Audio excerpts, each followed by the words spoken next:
Alrighty, hello there, folks. We're live. How you doing? This was a quick kind of impromptu thing. Hadn't really planned it, so all I'm going to be doing here is going live shortly. Yes, the reply to the state's response has been filed, so that's going on. It's going to be a busy week and next couple days. It's going to be crazy. So here's what's kind of going on for today. I have in an hour from like when this started, an hour from now, there is a premiere for the Daniel Holtzclaw case. That premiere will run about an hour and 20 minutes roughly. And so after that, I will be reading from the time I'm done here. I will be reading the reply, and it's right after the Daniel Holtzclaw premiere. I'll go live again and talk about the reply. I feel confident by the time that the premiere ends, I should be done with it or very, very close to done with it. So that's basically what we're looking at. So yeah, like I say, it's going to be a busy weekend. We've got, like I said, in about an hour, I've got the Daniel Holtzclaw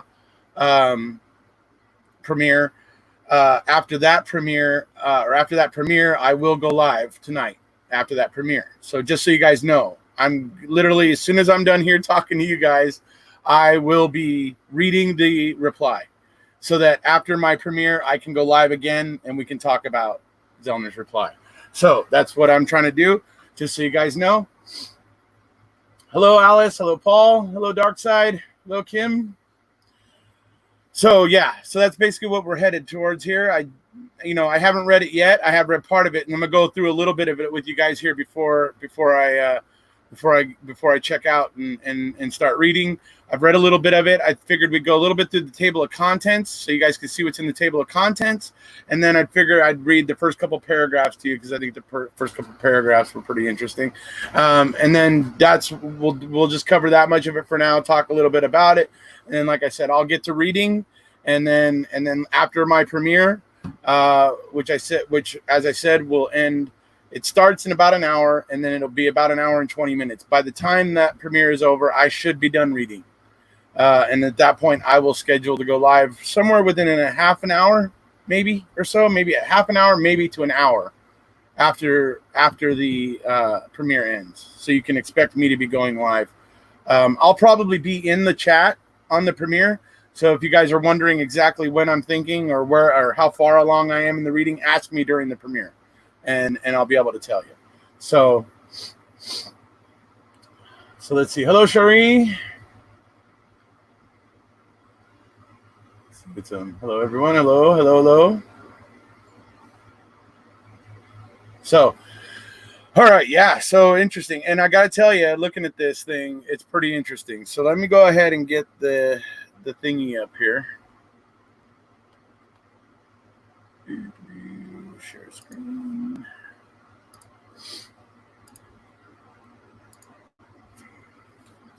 So there it is.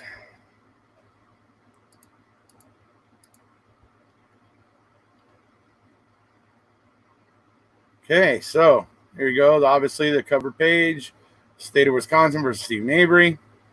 All right, so let's start with the table of contents right here. So it says, what is the link to the reply? You guys need the link?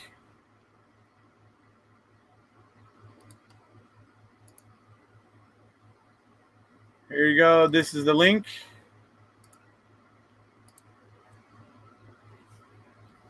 There you go. That's the link for you guys. If you guys want to start reading before I go live again in a few hours, you can go ahead and click that link and you can start reading it. And then you can go kind of going along with this when we're going through it in a minute or, well, a little later, as I said, after my premiere. So, hello, Michelle. Hello, Oscar. Hello, Debbie. So, okay. So in the table of contents here, number one here, argument says the state is stopped from bringing procedural bar claims. I forgot about that judicial estoppel thing that she I do remember her talking about it now. And it's interesting. Basically, what she's basically saying is because the state agreed with her to do additional testing in was it July of 2017, I think, or it was back in 2017. The state agreed to do additional testing. You'll remember that this was discussed, right? We've been talking about it, that the state was talking with Zellner to do more testing, but then the decision on the original motion for post-conviction relief just suddenly came, boom, within a couple days before anybody could tell the court, basically. So so there was an agreement previously, you know what I mean? And so what she's saying is because the state already previously agreed to do additional testing, their arguments about procedural bar are made all the more ridiculous, which is interesting. So that's what they're referring to there. The state's erroneous application of the fundamental principles of post-conviction review. Mr. Avery's claims are not procedurally barred. The circuit court erroneously exercised its discretion in denying Mr. Avery's motion to vacate and motion for reconsideration in contradiction of the 2007 order by Judge Willis. The state mischaracterizes Mr. Avery's argument regarding trial defense counsel's ineffectiveness. Mr. Avery's Brady and Youngblood claims are not barred because they were raised in supplemental motions. Because Mr. Avery's factual allegations must be assumed as true, he is entitled to an evidentiary hearing. So those are going to be the things she's going to be arguing. So it's awesome. It was a blast for me when I read the estopped thing here. I was like, oh yeah, the judicial estoppel. It was in a previous filing, but I'd kind of forgotten about it. So it's very interesting. So let me just go ahead and we'll go into the first couple paragraphs here.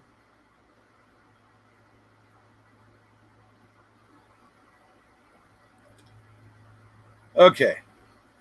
So Stephen Avery, Mr. Avery, has spent 5,343 days, 128,232 hours behind bars for his second wrongful conviction. He has endured the mental anguish of knowing that he is innocent and his constitutional rights to a fair trial were violated. The state, in a desperate effort to keep Mr. Avery imprisoned, devotes 104 pages to arguing that Mr. Avery's claims are procedurally barred. However, the state ignores the most important, undisputed fact that refutes its entire argument that Mr. Avery is procedurally barred from bringing his new claims. There was an agreement on September 18th of 2017 between the state and Mr. Avery that Mr. Avery could amend his June 17, 97406 motion without opposition from the state, perform additional scientific testing, and schedule a 4-week evidentiary hearing if needed. Proof of the agreement is evidenced by the undisputed fact that the state did not object to Mr. Avery's October 6, 2017 motion to vacate the October 3rd, 2017 court order dismissing his June 17, 97406 motion. The circuit court also recognized that the state and Mr. Avery had made an agreement as described above. Because of the undisputed agreement between Mr. Avery and the state that he could amend his June 2017 97406 motion, all of the state's current arguments about Mr. Avery being procedurally barred are waived, and the state should be stopped from raising procedural bar arguments. Can I just say how much I love this? I'm so hoping that this judicial estoppel actually turns out to be effective, because it's basically going to be slapping a procedural bar on the state, kind of, in a sense. And that's kind of what I'm excited about, that, and seeing what comes of that, because I would love to see the state get its knuckles wrapped. You know what I mean? I'd love to see the shoe on the other foot. That's what I'm getting at. So yeah, so there you go. I mean, it starts off with a bang. Like I said, the stuff in the table of contents is very interesting. And so I look forward to reading this, and I will be reporting on it with you guys later. So Like I said, let's see, right now it's about 45 minutes to my premiere. My premiere starts in about 45 minutes. That premiere, as I said, is going to run about 120 minutes. And so I'm looking at maybe a half an hour or so, half an hour to an hour, somewhere in that window after my premiere ends. I will then go live and talk about the reply here. So, all right, let's take a look at the chat here and see what's going on.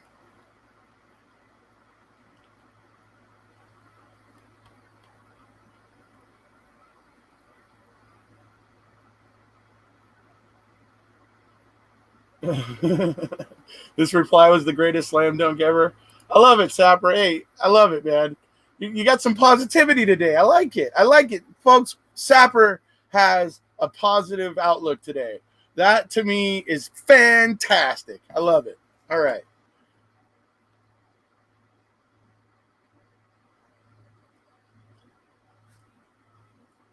They're procedurally barred from all this procedurally barred crap. That's what I'm hoping. That is what I'm hoping, Sheree. That is exactly what I'm hoping.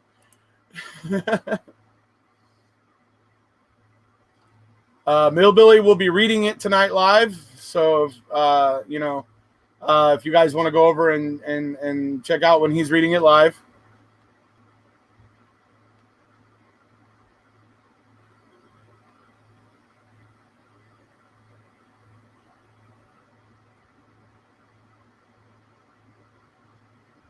$8 p.m. Central. Yeah.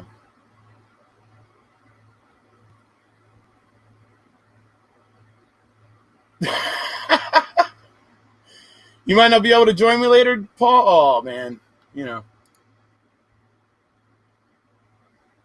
that's all right, Paul. We'll cover it this weekend a little bit.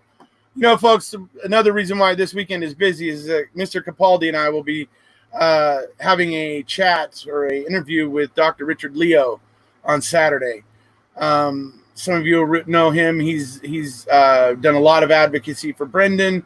Very smart guy. He understands wrongful convictions. He understands, Brendan's situation and that type of stuff. So,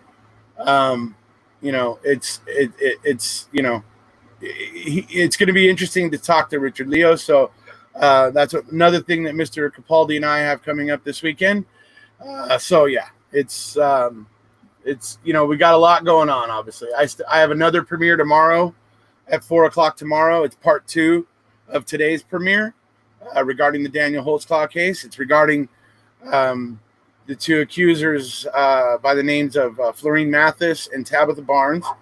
And it's going to be the premiere that's coming on in about 45 minutes, and then the premiere tomorrow are going to be parts 1 and 2, and there's actually even going to be a third part, and that's why I have such a busy weekend, because I still have to put part 3 together, edit and put in my commentary and everything. So I'm still working on part 3, but part 1 and 2 are uploaded. Okay, so that's where I'm at. I got a lot of things, got a lot of balls in the air this weekend. So that's basically where I'm at. I wish I could go at a different time tonight, but I can't. So unfortunately, I've been trying to catch you live for ages. Been following this case since watching Netflix. Making a Murderer difficult cover up. I hope he gets out soon. Thank you, Mark Morris. Good to see you. Glad you were able to finally catch me live over here. I'll be live later tonight as well. So, so will Millbilly. Unfortunately, when these things come, we all want to get out and do our commentary on it. But as it is like, unfortunately, we all got things to say. So I encourage everybody to go around and watch the various YouTubers' coverage of the reply, because we're all going to kind of pick different things out of it. Generally, I mean, there's going to be some things that we're all going to cover that are going to jump out at all of us, but then there's going to be some certain other things that different groups will notice and that they will talk about, and so you'll get probably a lot more information by absorbing, all the information that we're going to be kind of going through. So make sure you check us all out. That's all I'm saying. So. I have my hands full. I do. Yes, indeed. Is Tracy going? I have not heard about Tracy going live yet. Um, my gut tells me, Sapper, that if you're looking for Tracy, Tracy's probably going to go tomorrow. She is not likely to rush through it tonight and try to go live tonight. That's just not her style. I may be wrong. And she may go live tonight. But my gut tells me she'll read it tonight, maybe, and tomorrow, and she might schedule to go live tomorrow night, or they might schedule to do it over on 80 More Things as they did last time. Not sure which way they'll go on that, but my gut tells me she probably won't do it tonight. But I could be wrong, but probably not.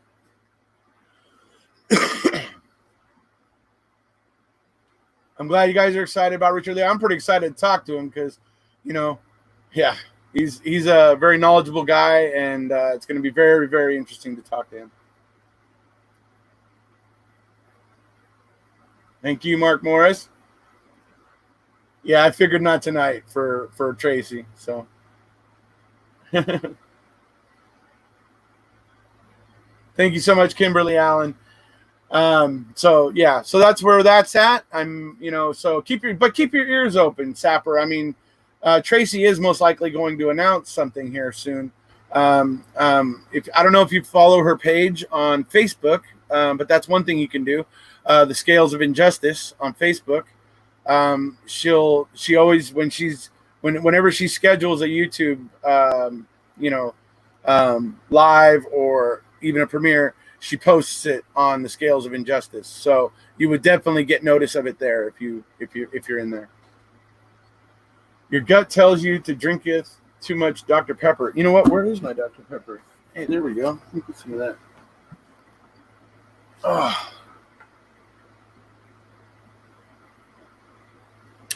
Thanks for reminding me. I needed that. My mouth was dry. All right. So, is everybody excited? All right. So, like I said, as soon as I'm done here, I'm going to go ahead and wind it down here in the next 5 minutes. As soon as I'm done here, I'm going to start reading. I will be reading up until my premiere starts. When my premiere starts, I may have slightly divided attention, but I'll be reading during that. And like I said, about a half an hour or so after my premiere ends, I will go live again, and we'll talk about this. Millbilly will also be live for those of you who want to go check out Millbilly. So we're pretty much going to be starting right around the same time, unfortunately, and that's the way it is. The day these things come out, we're all eager to get out there and offer our opinions, and it's just, it is what it is, right? So, but like I said, you're going to get a little different kind of take on it from all the different people, like Dr. Silkman or Millbilly or even Rubber Ducky. So there's gonna be certain things that each group of supporters kind of what jumps out at them, and you're gonna find that some groups are gonna find some other things that other groups didn't notice. So by this whole community working together and working the way it does, that's how we bring more attention and catch more things. And so it's a good thing.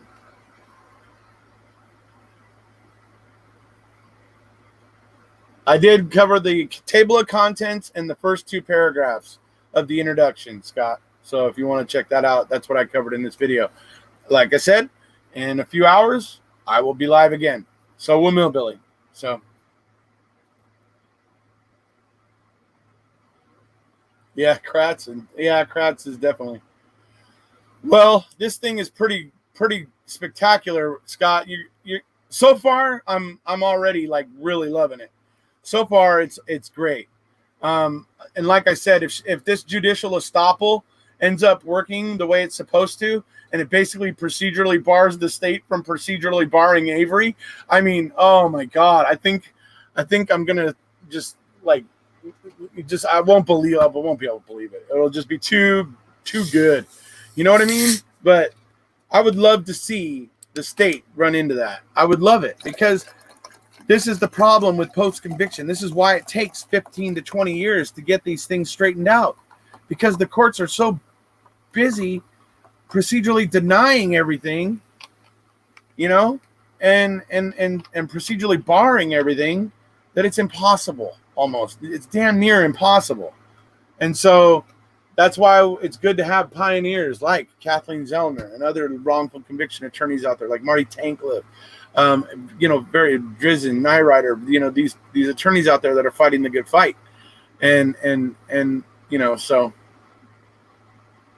we hope a new trial. I mean, obviously Zellner's making her argument to the Court of Appeals. I mean, honestly, an evidentiary hearing would be a victory, would be a good thing, because once Zellner's able to get into court and start questioning people, more is going to begin to unravel. You understand? That's the whole thing. Once she gets these guys on the stand where they have to actually give truthful testimony, it's going to be, it's going to get interesting, because they're going to be in this position of, what do I say? If I say this, it creates these problems. And if I say this, it creates these problems, right?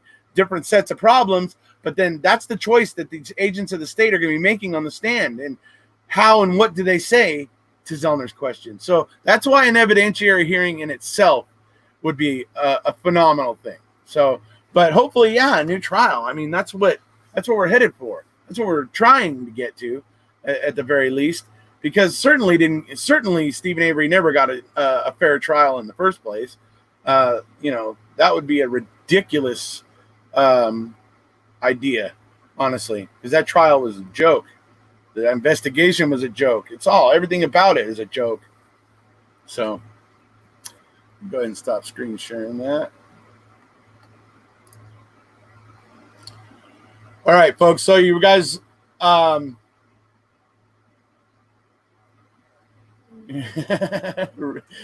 started scrambling to read KZ's reply. Absolutely. That's what I'm going to be doing after I'm done here talking to you guys. So, yeah.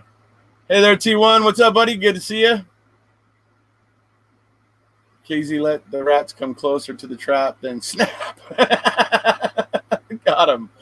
Right on. Yes. So I will see you guys. Like I said, I'll see you guys in a couple hours or so, 2.5 hours or so. Like I said, my premiere starts in about 34 minutes regarding the Daniel Holtzclaw case. That will run for an hour and 20 minutes.